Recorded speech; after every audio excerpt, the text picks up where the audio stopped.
Palmyra est une île tropicale des mers du Sud. Elle est déserte presque toute l'année. En 1974, pendant la saison touristique, 6 voiliers convergent en même temps vers la petite île. Ce paradis terrestre se transformera rapidement en enfer lorsque des plaisanciers montreront leur vrai visage et où la seule loi sera celle de la jungle.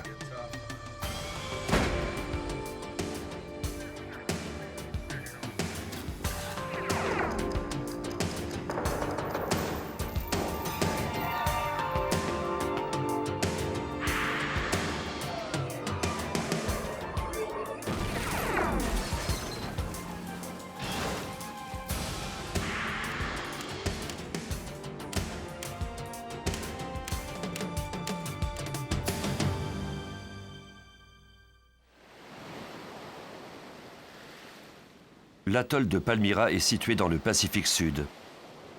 Cet archipel est formé par une barrière de corail entourant une lagune. Palmyra appartient aux États-Unis. Lors de la Deuxième Guerre mondiale, on y a installé une base militaire. Il en reste encore aujourd'hui quelques vestiges. L'atoll est situé à environ 1600 km d'Hawaï. Les plaisanciers ont l'habitude d'y faire escale lorsqu'ils se rendent à Samoa. De magnifiques voiliers sont parfois amarrés près de ce qu'il reste des quais de la lagune. Le 26 juin 1974, un petit voilier du nom d'Ayola fit son chemin au-delà des quais jusque dans la rade de Palmyra. Le bateau venait tout juste de terminer une traversée difficile de 19 jours en provenance d'Hawaï. 2 personnes à bord ont constitué l'équipage. L'Ayola n'était pas conçu pour un tel voyage. Le moteur avait cessé de fonctionner à mi-chemin.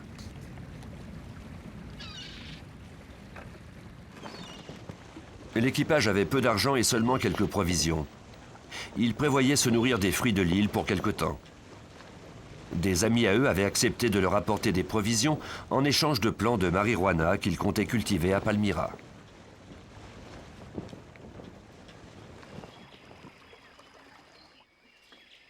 En arrivant à l'atoll, ils furent mécontents de constater qu'il y avait d'autres visiteurs près des quais. Ils comptaient avoir l'île à eux seuls.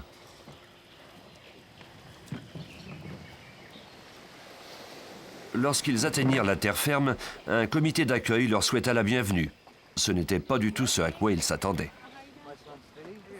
Ils se présentèrent sous le nom de Stephanie Stearns et Roy Allen, même si, bien à la vue sur le bras droit de Roy, était tatoué le prénom Buck.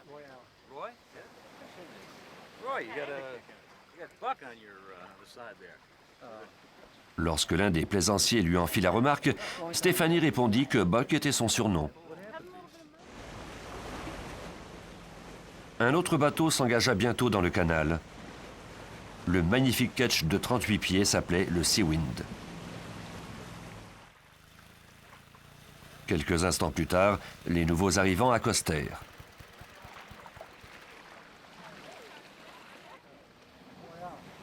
Mac Graham avait 53 ans. Sa femme, Eleanor, surnommée Muff, avait quelques années de moins.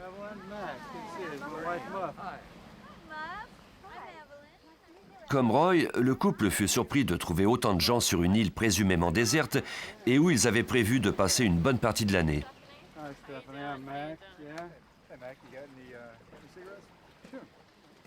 Roy remarqua que Mac était fumeur. Il lui demanda une cigarette, mais prit presque tout le paquet. Cette impolitesse était d'autant plus condamnable que, dans cette île, il était impossible de renouveler ses provisions. C'était plutôt révélateur du type de personnalité de Roy. Roy se vanta également de son projet de cultiver de la marijuana et de l'échanger contre des vivres. Bientôt, les plaisanciers s'habituèrent à vivre dans ce paradis. Mac Graham commença à explorer l'île, notamment les vestiges de la base militaire et les plages. Il s'assurait également de rester en contact avec le monde extérieur par le biais d'une radio à ondes courtes. Régulièrement, il entrait en contact avec son ami Kurt Shoemaker à Hawaï et lui parlait de ses plus récentes découvertes.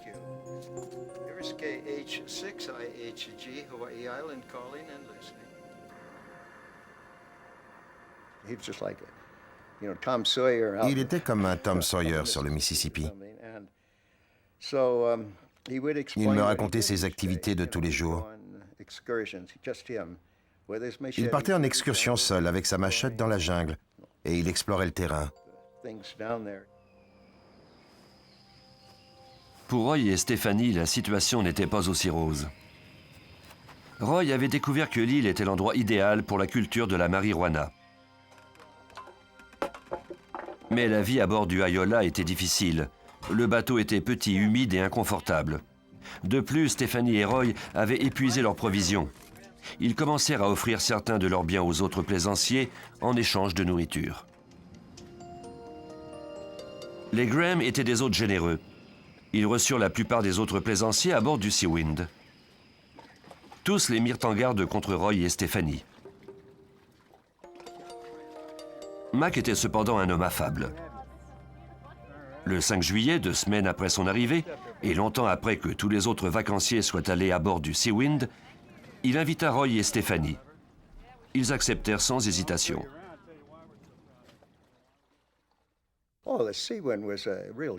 Le Seawind était un vrai yacht. C'était un bateau magnifique et Mac en prenait grand soin.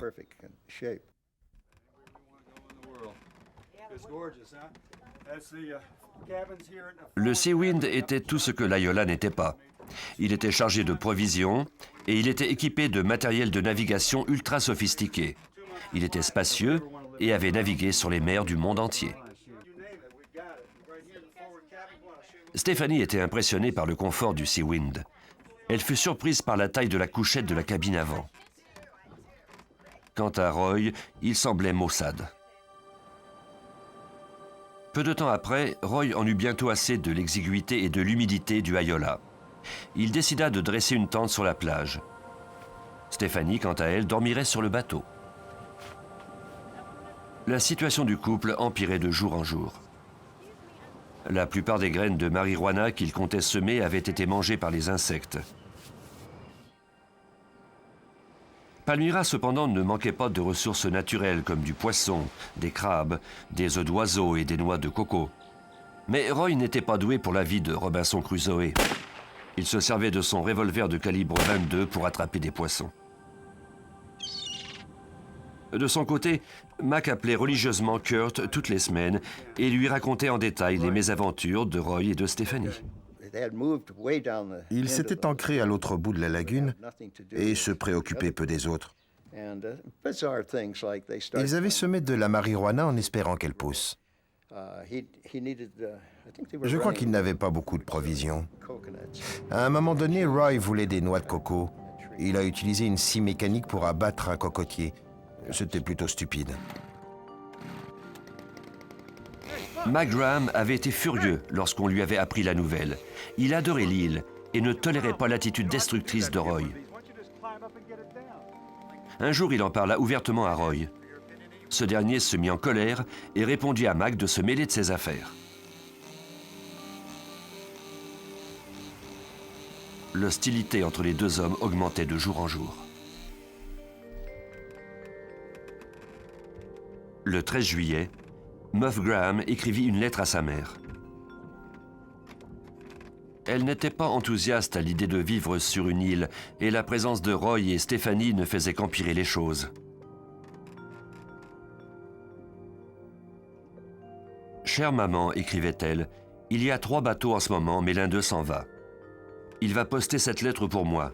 Cela signifie que nous allons être seuls avec le couple de hippies qui a prévu vivre ici à même les ressources de l'île. Nous n'avons pas de chance qu'ils soient là. Roy et Stephanie n'ont plus de cigarettes, de sucre, ni aucune provision. Ils ont échangé des biens avec les autres navigateurs. Ils vont maintenant venir nous voir. » C'est Bernard et Evelyn Leonard qui postèrent la lettre de Muff après leur court séjour à Palmyra. Les Graham avaient conclu une entente avec Kurt Shoemaker. Ce dernier leur lisait leur courrier lors de leur communication hebdomadaire. Il y avait un échange quasi ininterrompu. Une des lettres était particulièrement intéressante. Elle venait de sa mère de plus de 80 ans. Elle craignait pour eux. Elle leur enjoignait de quitter l'endroit parce qu'elle était convaincue qu'un malheur allait leur arriver. Roy et Stephanie se disputaient fréquemment. Au début du mois d'août, on pouvait entendre leurs cris à travers la lagune. Les plaisanciers qui jetaient l'ancre à Palmyra trouvaient Roy agressif et ils l'évitaient.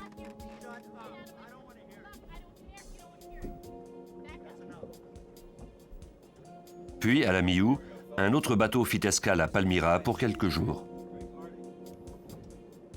Norman Sanders et Thomas Wolfe se dirigeaient vers Samoa. La veille de leur départ, ils prirent un verre avec Mac et Muff. La conversation tourna bientôt autour de l'Ayola. Sanders était un navigateur d'expérience et il avait donné des conseils à Roy pour l'aider à se rendre à Samoa. Il l'avait encouragé à reprendre la mer, mais Roy s'était mis en colère et il avait refusé son aide. Wolfe mit les Graham en garde. Il est facile dans un endroit isolé comme Palmyra de faire disparaître un couple sans méfiance. Mac lui montra alors son revolver Magnum de calibre 357. Il assura les deux hommes qu'ils savaient se défendre. Mac ajouta qu'il était plus robuste que Roy. Wolfe et Sanders reprirent la mer le lendemain. C'était la fin de la saison à Palmyra. Il ne restait plus que Mac et Muff Graham, et Stephanie et Roy.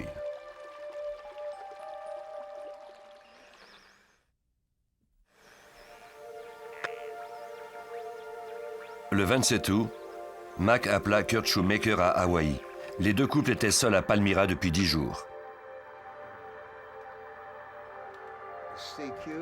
La tension avait augmenté entre eux. Muff savait que Roy avait une arme à feu et une scie mécanique. À un moment donné, elle l'avait même vu avec un chalumeau à l'acétylène. Elle avait eu peur et avait demandé à Mac de quitter Palmyra, mais ce dernier refusait de se laisser impressionner. Les deux voiliers étaient ancrés à l'une et à l'autre des extrémités de la lagune. Les deux couples s'ignoraient.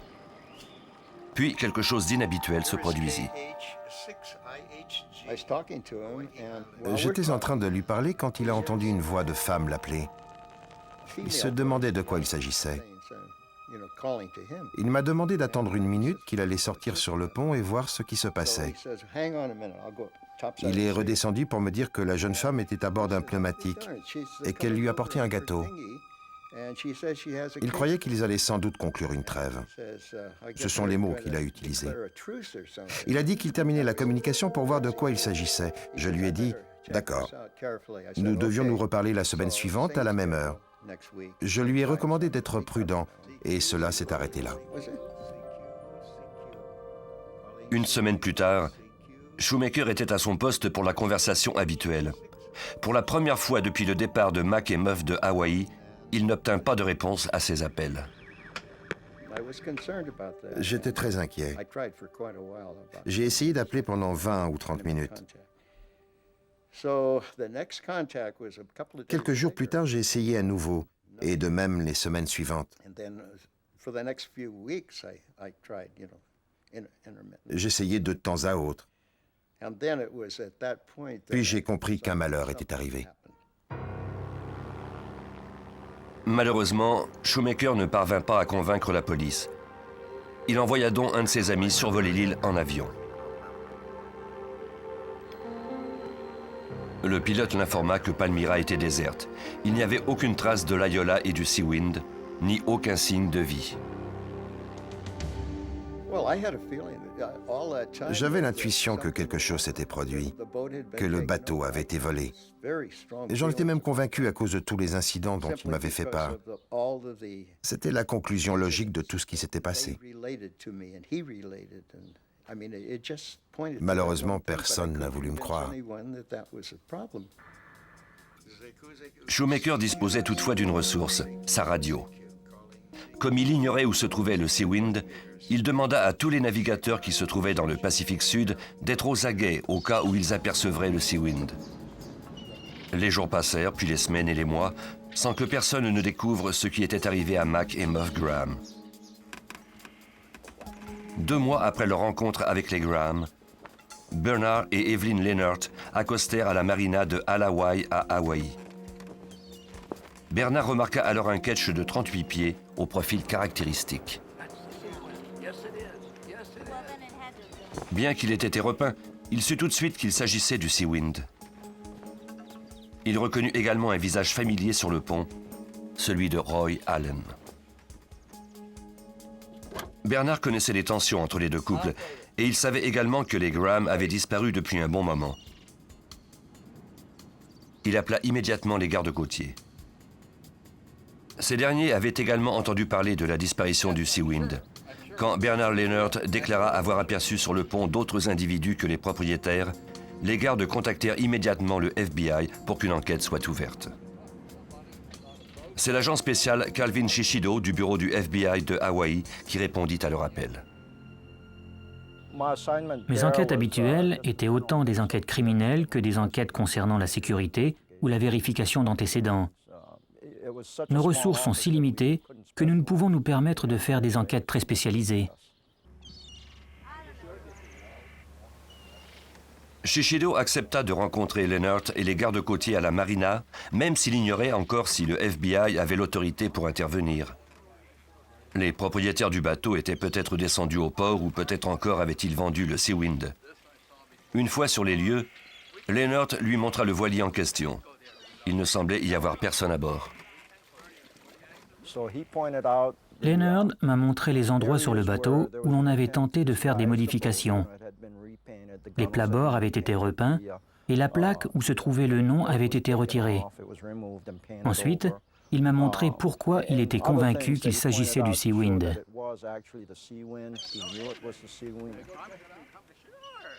Rien n'indiquait qu'il y avait eu crime, mais Shishido avait de plus en plus de raisons de se méfier. Comme le bateau semblait vide, l'agent demanda au responsable de la garde côtière de le surveiller.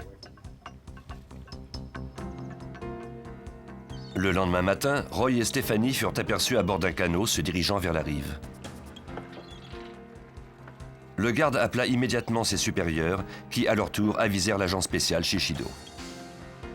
Un plaisancier informa Stephanie et Roy que des gardes côtiers avaient examiné leur bateau la veille. Roy remarqua au même moment un bateau de la patrouille de la garde côtière se diriger vers eux.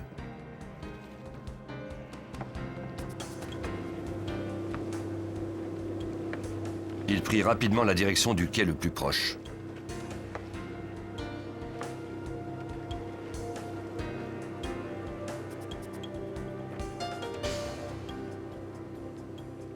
Après avoir fait descendre Roy de l'embarcation, Stephanie reprit la direction du Seawind. Deux agents en civil s'approchaient de Roy lorsqu'il les aperçut.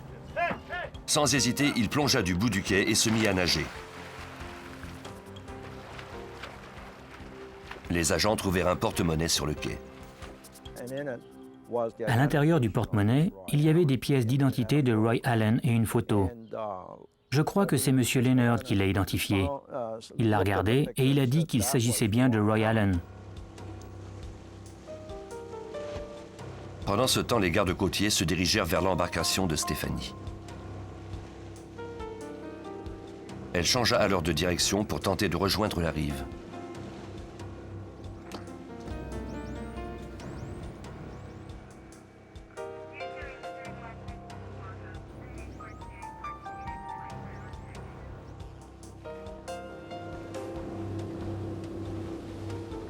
Arrivée au quai, elle se mit à courir.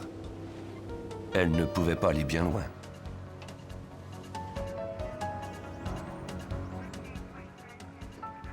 Le bateau de patrouille était juste derrière elle, avec Bernard Leonard à son bord. Ils la prirent en filature.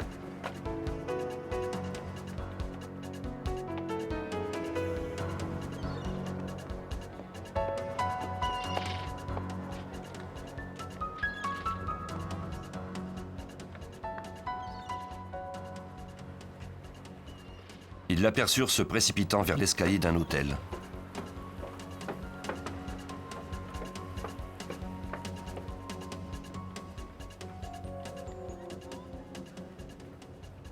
Ils la trouvèrent finalement cachée derrière une plante.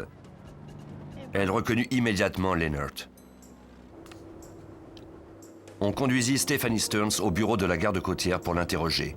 En route, Bernard Leonard et Stephanie se retrouvèrent seuls dans l'embarcation. Il lui demanda si Mac et Muff étaient encore en vie, et elle fit signe que non. Elle lui dit qu'il s'était apparemment noyé. Ni elle ni Roy n'avaient retrouvé leur corps. Leonard ne la croyait pas. Comment cela avait-il pu se produire? Stephanie lui expliqua que Roy et elle avaient été invités à dîner sur le Seawind, mais qu'en montant à bord, ils avaient constaté que personne n'y était. Le lendemain, ils avaient retrouvé le canot gonflable des Graham renversé sur la rive du lagon, infesté de requins. Après avoir cherché en vain leur corps, ils avaient décidé de retourner à Hawaï. Mais la quille de leur voilier s'était endommagée en heurtant la barrière de corail. Ils étaient donc retournés et avaient pris possession du Seawind abandonné. Leonard ne crut pas un mot de l'histoire. Dans les bureaux de la garde côtière, Stephanie raconta à nouveau son histoire, cette fois à l'agent spécial Shishido et aux gardes côtiers.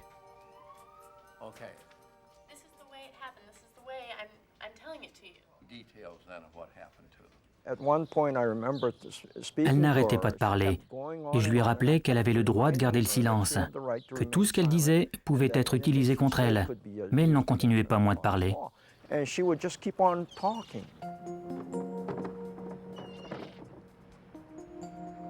Stephanie déclara que lorsque Roy et elle étaient arrivés sur le Seawind en réponse à l'invitation des Graham, le bateau était étrangement calme. Ils avaient appelé Mac et Muff, mais n'avaient pas obtenu de réponse.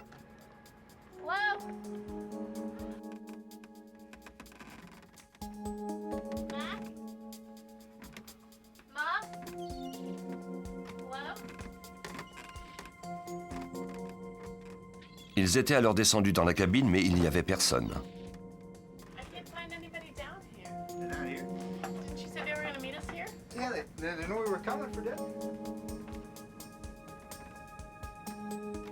Ils avaient présumé que les Graham étaient allés pêcher quelque chose pour le repas et ils les avaient attendus.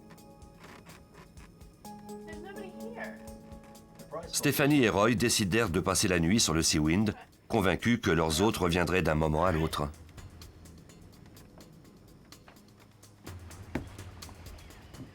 Le lendemain matin, ils commencèrent à s'inquiéter en constatant qu'il n'y avait toujours aucune trace des Graham. Ils se mirent à leur recherche dès le lever du jour. C'est alors qu'ils trouvèrent le canot gonflable renversé sur la rive et un réservoir d'essence plein. Ils retournèrent le canot et mirent le moteur en marche. Ils passèrent les 2 jours suivants à chercher les Graham et à tenter de comprendre ce qui avait bien pu leur arriver. Mais leurs recherches furent vaines. Les Graham semblaient s'être volatilisés. Pour Shishido, les déclarations de Stephanie n'étaient guère plausibles. De plus, lorsqu'elle avait raconté comment ils avaient pris possession du bateau, sa version différait de celle qu'elle avait donnée à Leonard. À l'agent, elle avait déclaré qu'ils avaient quitté Palmyra à bord du Seawind et qu'ils remorquaient l'Ayola. Le petit voilier était resté accroché à la barrière de corail. Stephanie commençait déjà à s'emmêler dans ses mensonges. Aux États-Unis, c'est le FBI qui a jurisprudence pour les crimes commis en haute mer. Shishido avait maintenant assez d'indices pour faire arrêter la jeune femme. Il la fit accuser d'avoir transporté un bien volé. Il était maintenant temps de se concentrer sur Roy Allen. Ce dernier avait pris la fuite à la marina et courait toujours. Shishido vérifia les antécédents de Roy Allen et constata qu'il n'y avait aucune information à son sujet. Il avait toutefois le porte-monnaie du fugitif et sa photo. De plus, Bernard Leonard lui dit que Roy avait des plans de marijuana à Palmyra et qu'il avait l'intention d'en faire la culture à des fins commerciales. Cette information et la photo de Roy lui donnaient un bon point de départ. Shishido montra la photo du suspect à des agents de la Drug Enforcement Agency. Ils furent surpris en voyant la photo car il s'agissait de Buck Walker, qui faisait partie des personnes recherchées par l'agence. Nous avons pris connaissance des antécédents de ce Buck Walker. Nous avons alors cessé de chercher Roy Allen pour nous concentrer sur ce Walker. Buck Dwayne Walker était un criminel et un fugitif. Il était en attente de sentence pour une affaire de trafic de drogue quand il avait pris la fuite d'Hawaï avec Stephanie sur l'Ayola en direction de Palmyra. Il fallait le retrouver de toute urgence et découvrir ce qui était arrivé aux Graham. Shishido partit pour Palmyra avec des collègues pour tenter de retrouver le couple. Nous avons décidé de nous rendre à Palmyra en espérant que les Graham s'y trouvaient. Ils pouvaient manquer de vivre ou avoir été ligotés. Leur vie pouvait être en danger. Nous avons décidé d'aller vérifier sur place.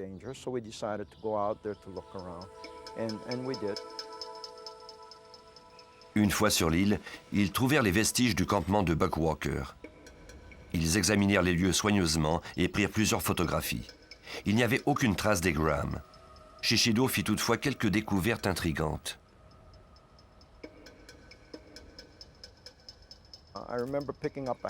J'ai trouvé un panneau d'écoutille qui devait s'avérer plus tard être celui de l'Ayola.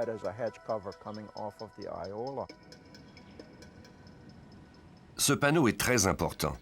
Aucun navigateur n'accepte d'aller en haute mer sans ce panneau. L'eau peut pénétrer dans la cale et le faire couler. Cela signifiait que Buck et Stephanie avaient prévu de saborder l'Ayola. À partir de ces indices, Shishido commença à se faire une idée de ce qui était arrivé aux Graham. Mon hypothèse est qu'ils ont sans doute ligoté le couple, qu'ils l'ont placé dans l'Ayola, puis coulé le bateau. C'était la seule explication plausible, puisque nous n'avions pas retrouvé le voilier. De plus, ils n'avaient pas pu ramener à la fois le Seawind et l'Ayola à Hawaï.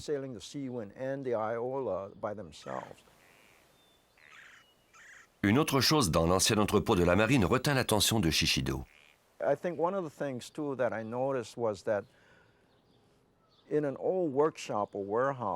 J'ai remarqué une vieille embarcation de sauvetage. Dans l'embarcation, il y avait un espace pour 3 caisses de provisions.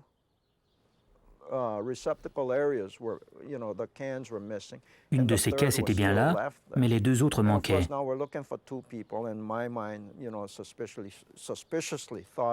Je me suis dit que ces boîtes pouvaient fort bien avoir servi pour les restes du couple Graham.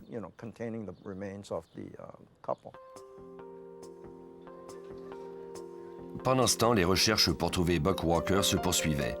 Le 8 novembre 1974, après 10 jours à se terrer sur les roches volcaniques de la grande île d'Hawaï, Buck refit surface dans un petit hameau loin des sentiers battus. Il loua une chambre et se rendit dans un bar pour prendre un verre.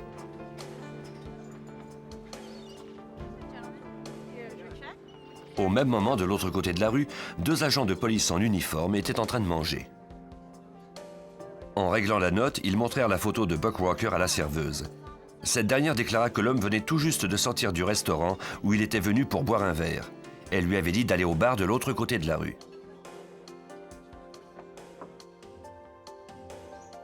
Les agents le virent immédiatement assis au bar. Ils appelèrent le FBI. Buck fut arrêté comme fugitif. On lui fit la lecture de ses droits et on le menotta. Il ne s'opposa pas à son arrestation. Lors de l'interrogatoire, Buck ne révéla rien d'incriminant. Il répondait aux questions par oui ou non, ou il restait silencieux. Les enquêteurs ne parvinrent à obtenir aucun indice sur l'endroit où les Graham pouvaient se trouver. De son côté, Stephanie était en détention, en attente de son procès. Shishido obtint alors de nouvelles preuves qu'elle et Buck mentaient. Nous avons découvert qu'elle avait fait développer des photos. Lorsqu'elles ont été prêtes et qu'elles sont arrivées à la prison, nous avons réquisitionné ces photos et nous les avons examinées. Stephanie avait pris une photo de Buck à bord de l'Ayola pendant qu'elle était à bord du Seawind. Les voiles de l'Ayola étaient complètement déployées. Nous savions donc que Stephanie se trouvait à bord du Seawind pendant que Buck était sur l'Ayola. Ce fait ne concordait pas avec les déclarations de Buck et de Stephanie. Shishido était convaincu que le couple avait tué Mac et Muff Graham, mais sans les cadavres ni preuves concrètes, le procureur ne pourrait pas soutenir longtemps en cours une accusation d'homicide.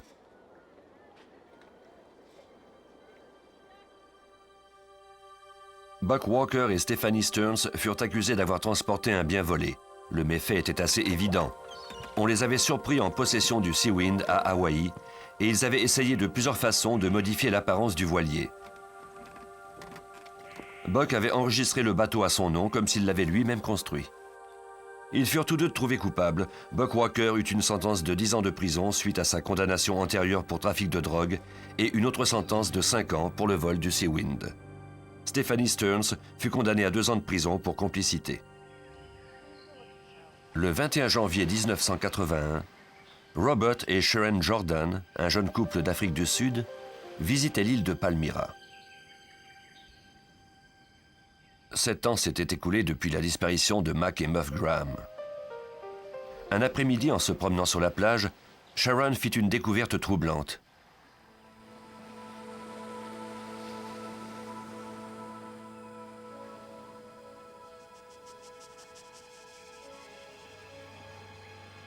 Il y avait sur le sable une boîte d'aluminium que les vagues avaient roulée jusque-là, et à côté des ossements humains et un crâne.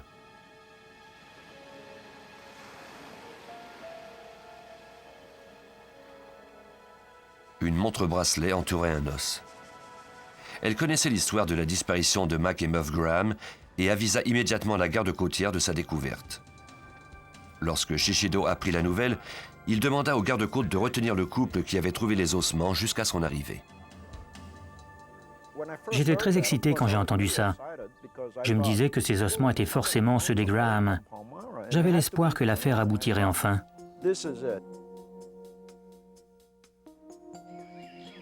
Shishido et son équipe se rendirent à Palmyra en avion pour examiner les ossements. Si les os que Sharon Jordan avait trouvés étaient bien ceux de Mac ou de Muff Graham, les experts pourraient sans doute déterminer la cause de leur mort. On montra à Shishido la découverte macabre. Il y avait un crâne, des ossements humains, une montre et des fils électriques à côté d'une boîte de métal identique à celle que Shishido avait remarquée dans le bateau de sauvetage. On pouvait soupçonner que le fil avait été enroulé autour de la boîte, mais qu'il s'était dénoué avec le temps. Lorsque la boîte avait échoué sur le rivage, elle s'était ouverte et les ossements en étaient sortis. L'autre boîte de métal qui avait disparu du bateau de sauvetage contenait vraisemblablement les ossements de la seconde victime. On envoya des plongeurs fouiller les fonds autour de l'île pour la retrouver. Mais la mer était infestée de requins et ils ne trouvaient rien. De retour à Honolulu, Shishido envoya les éléments recueillis à Palmyra au laboratoire du FBI à Washington pour les faire examiner. Le crâne était celui d'une femme de race blanche âgée d'une 50aine d'années. Les relevés dentaires permirent d'établir qu'il s'agissait de Muff Graham. Il y avait des traces de brûlure sur le crâne près de l'orbite gauche et un trou dans la tempe du même côté. Les experts du FBI déterminèrent que cette blessure pouvait avoir été causée par un projectile. Malheureusement, compte tenu du temps écoulé, ils ne pouvaient pas établir de façon concluante si c'était le cas. La boîte de métal fut également examinée par les experts du FBI. Elle était carbonisée à l'extérieur. Il fallait maintenant tenter de prouver que le squelette s'était trouvé à l'intérieur de cette boîte. On découpa un rectangle de métal et on le soumit à diverses analyses. Il y avait des traces de protéines humaines sur le métal. Le corps avait donc été placé dans cette boîte.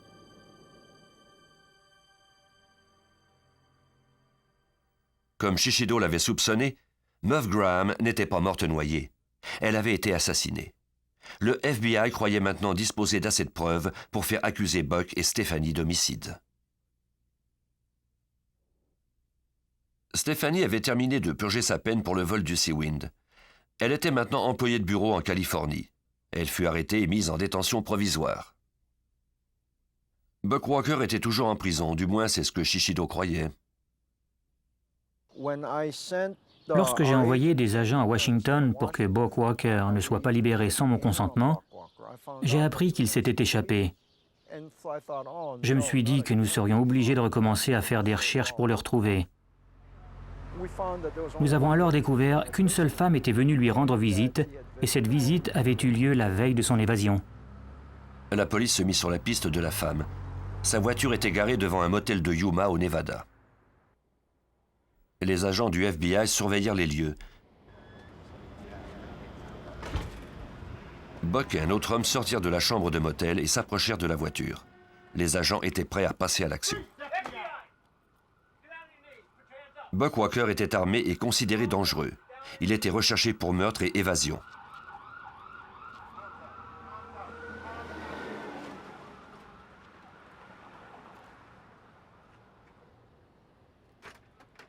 Sur le siège avant de la voiture, les agents trouvèrent des barbituriques et plusieurs milliers de dollars en liquide.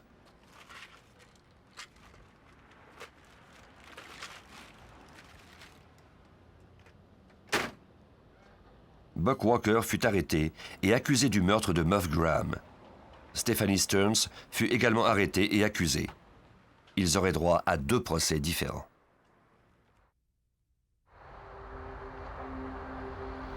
À cause de toute la publicité entourant l'homicide des Graham à Hawaï, les procès de Buck Walker et Stephanie Stearns eurent lieu à San Francisco. Les 2 cas furent assignés au procureur Elliot Enoki. Le mobile du crime était évident.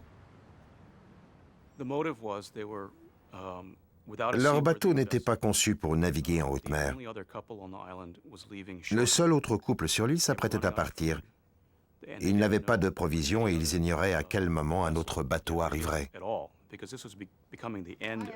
C'était la fin de la saison touristique. Ces gens n'avaient plus de provisions et ne pouvaient aller nulle part ailleurs.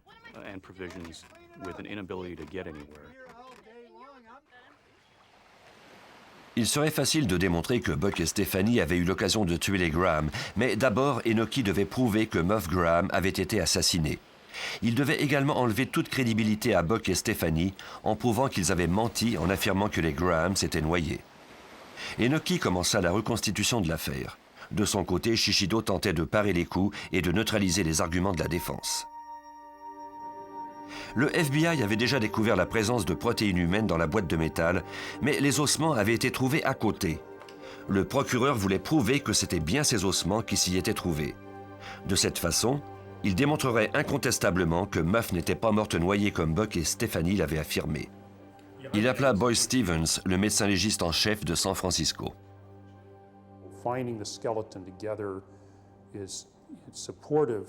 Le fait que l'on ait trouvé les ossements ensemble laissait à présumer que le corps de Mme Graham avait été placé dans le contenant. Cela n'excluait pas formellement toute autre hypothèse, mais cela rendait très aléatoire la possibilité que les ossements aient pu rester ensemble, même s'ils étaient maintenant désarticulés. Si elle s'était noyée et que son corps avait reposé au fond du lagon, les ossements n'auraient pas pu ainsi aboutir sur le rivage au même moment. C'était impossible. Pendant ce temps, Shishido vérifia s'il était possible que le canot gonflable ait pu être en état de fonctionner après s'être retrouvé à l'envers. Des recherches poussées nous ont permis de démontrer que s'il avait trouvé l'embarcation à l'envers, le moteur aurait été hors d'état de fonctionnement à cause de l'eau salée qui s'y serait infiltrée. Nous avons effectué des tests pour vérifier si le canot pouvait vraisemblablement chavirer aussi facilement avec 3 ou 4 hommes assis du même côté, par exemple, qu'il faisait tanguer. Et il n'a jamais pu se renverser. Enoki demanda ensuite au médecin légiste Boyce Stevens d'examiner le crâne de Muff Graham et de tenter de démontrer qu'elle avait été assassinée, comme l'avaient fait avant lui les experts du FBI. Enoki savait par expérience que 2 analyses différentes et provenant d'experts respectés donneraient encore plus de poids à cette preuve. Lors de son analyse, Stevens trouva des traces d'usure qui démontraient que le crâne s'était trouvé longtemps dans un espace réduit, comme celui de la boîte de métal. Le crâne s'était aplani. Cela signifiait qu'il avait été placé contre une surface plate et dure, surtout du côté gauche du visage. On voit ici le nez, les orbites, la pommette et bien sûr les dents. Une chose évidente à propos du crâne de Muff Graham, c'était qu'il s'était trouvé contre une surface plane. Toute cette partie de son visage était usée. Cela corroborait donc ce fait. Si je place ce crâne sur cette table par exemple, et qu'elle est recouverte d'émery, et que je frotte le crâne sur cette surface pendant une période de temps donnée, je finirai par l'aplanir. Il y avait également une autre surface aplanie sur le crâne qui indiquait qu'il avait changé de position et qu'il était resté en contact avec une autre surface plane pendant une longue période de temps. Cette information corroborait le fait que le crâne avait été dans la boîte et qu'il bougeait. Si le corps avait été enterré dans le sable, les choses se seraient passées autrement. Lorsque le corps a été placé dans une boîte dont les surfaces sont dures, on retrouve cette usure caractéristique. Il n'y avait que quelques traces de morsures et d'insectes sur le crâne, ce qui indiquait que le corps n'avait été exposé aux éléments que peu de temps, probablement depuis que la boîte avait échoué sur le rivage et qu'elle s'était ouverte. Mais pourquoi le crâne et la boîte de métal étaient-ils carbonisés par endroits? Quelqu'un avait-il tenté de détruire le corps? On nous a demandé, entre autres choses, si nous pouvions prouver que le crâne avait été brûlé à l'aide d'un chalumeau à l'acétylène. Les voyageurs qui se trouvaient à Palmyra au même moment que Buck et Stephanie avaient aperçu Buck équipé d'un chalumeau à l'acétylène. Il était donc plausible de présumer que c'était la source des brûlures. Si Stevens pouvait en faire la preuve, l'implication de Buck Walker serait encore plus évidente. Lorsqu'on soumet un corps à l'action d'une flamme, il peut y avoir des brûlures sur les couches supérieures de la peau. Mais tant que l'eau ne s'est pas entièrement évaporée, les tissus ne peuvent brûler.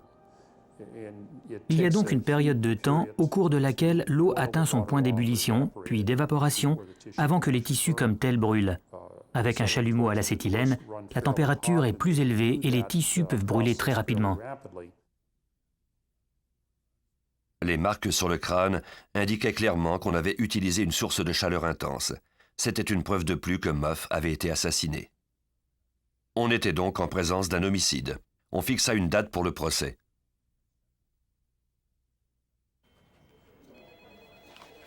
Ce procès impliquait des individus qui vivaient en haute mer et présentaient de nombreux défis. Le FBI dut citer 40 témoins à comparaître et s'assurer qu'ils seraient à temps à San Francisco pour ne pas manquer le procès. On confia cette tâche à l'agent spécial Hall Marshall. J'ai été impliqué dans cette affaire lorsque j'ai été transféré de Los Angeles à Honolulu en 1981. Les témoins venaient en avion de partout dans le monde. Sharon Jordan, son mari et leurs 2 enfants sont venus à 2 reprises d'Afrique du Sud. Ce qui compliquait la situation, c'était que la plupart de ces gens étaient sur des bateaux et donc difficiles à rejoindre. La dernière fois que nous avions entendu parler de certains d'entre eux, ils étaient dans une baie d'Hawaï, vivaient dans un voilier et n'avaient pas d'adresse fixe. Il fallait s'assurer que toutes ces personnes seraient à San Francisco. Parfois, il y avait des contretemps à cause de la météo, par exemple. Ces gens devaient être avec nous quand nous en avions besoin. Heureusement, ils sont tous arrivés au bon moment et tout s'est bien passé. Il n'y avait que 2 suspects et Buck avait un lourd passé criminel. Mais avait-il agi seul?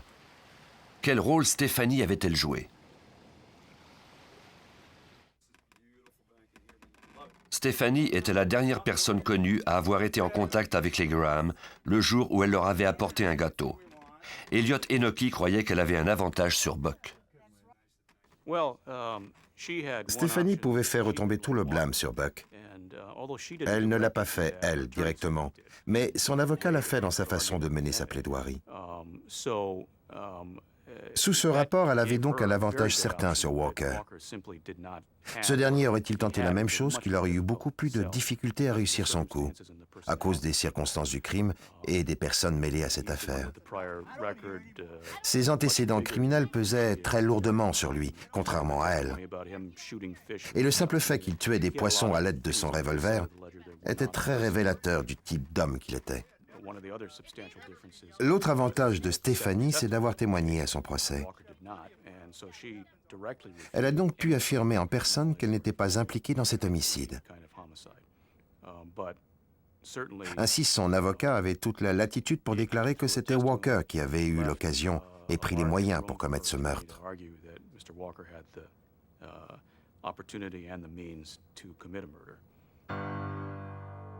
Après seulement quelques heures de délibération, le jury trouva Buck Walker coupable. Il fut condamné à la prison à vie. La défense de Stephanie Stearns était assurée par le renommé Vincent Bugliosi, qui était convaincu de son innocence. Elle fut acquittée de tous les chefs d'accusation. Bugliosi parvint non seulement à convaincre le jury que Buck avait agi seul, mais également qu'il avait tenté de cacher le crime à son ami. Nous ne saurons peut-être jamais ce qui s'est réellement produit sur Palmyra ce jour de fin d'août, même si les indices nous brossent un tableau bien sombre. De façon empirique, je crois que Mme Graham a été tuée exactement comme nous l'avons déclaré lors du procès, c'est-à-dire qu'on l'a tuée d'une balle, qu'on a ensuite tenté de brûler son corps et qu'on lui a cassé les extrémités pour la faire entrer dans la boîte. On a ensuite jeté la caisse dans la mer, mais elle est retournée sur le rivage. Je crois que son mari a connu le même sort.